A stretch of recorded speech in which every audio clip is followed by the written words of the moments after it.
Welcome into episode 41 of Inside 300, presented by InsideTheMagic.com. I'm your host, Brian Perry, and let's get right into it.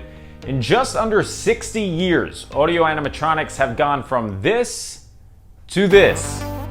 Now, the future of Disney's robot children is generating a slew of emotions that range from excitement and anticipation to anxiety and a genuine fear for job security. Just this week, a New York Times article from Brooks Barnes pulled back the curtain on what WDI is currently working on over in Glendale.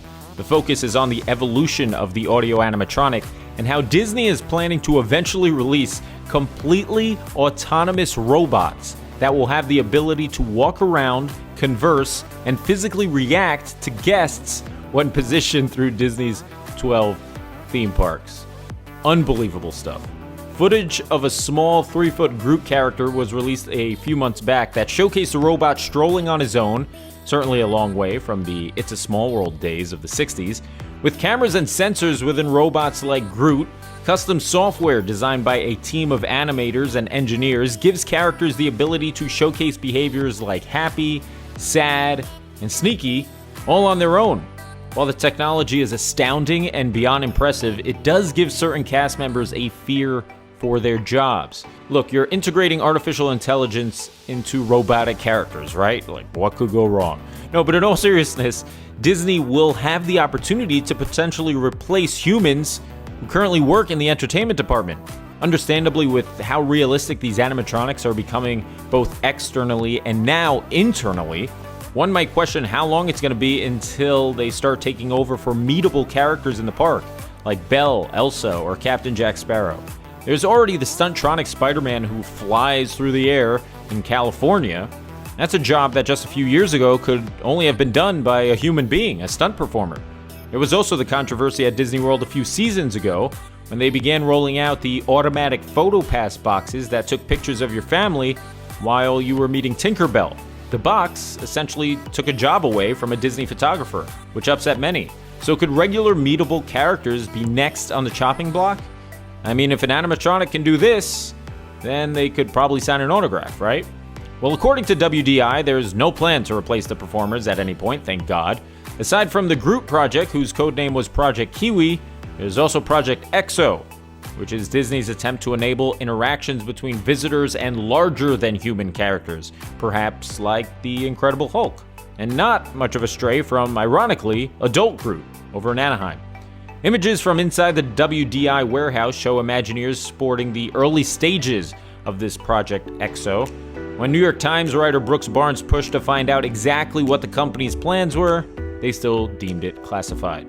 The next step for Disney in their venture to humanize their animatronics is to actually release Baby Groot into the wild. And when I say wild, I mean one of their theme parks. The play test stage will be a non-advertised event where Imagineers can get a better understanding of how guests will react to their creation.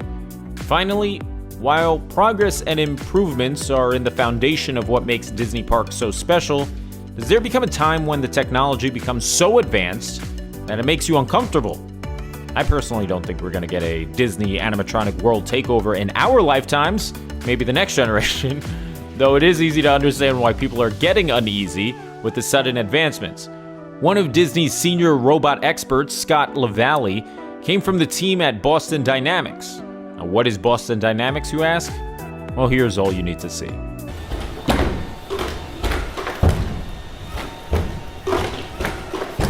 I get why people are getting Westworld vibes, and while covering this story, I came to a sudden realization. Maybe this is why Universal opts to use so many screens. Less of a chance to create the end of the world. It's brilliant, really. We got buffets back at Walt Disney World as Boma, Flavors of Africa at Animal Kingdom Lodge, has reopened. Outside of the buffet capital of the world, aka Las Vegas, Disney resorts feature some of the most famous buffets on Earth, though the all-you-can-eat offerings were modified due to the pandemic, with nearly all of them temporarily shifting to family-style dining, with servers bringing the food to you. Boma said, "Thanks but no thanks, you can scoop the food yourself." August 23rd is a big day for princesses as a new Tiana-themed playground will open at Epcot. As part of the Food and Wine Festival. The playground stems from Disney's Ultimate Princess Celebration, which is also opening a hotline on that August 23rd date. That's right, you can give Jasmine, Ariel, Belle, Tiana, and Moana a call by dialing 1-877-70-Disney. You can also hear from the Frozen Queens, Anna and Elsa, by exclusively visiting shopdisney.com. That's going to do it for this episode of Inside 300, presented by InsideTheMagic.com. If you like what you saw, clap right now. That's right, we got one audience member. If you're not watching live, you can just click that bell icon. This way you're notified every time we come out with new episodes, which are on Tuesday, Thursdays, and Saturday mornings. I'm your host, Brian Perry. I will see you next time, and as always, bye-bye.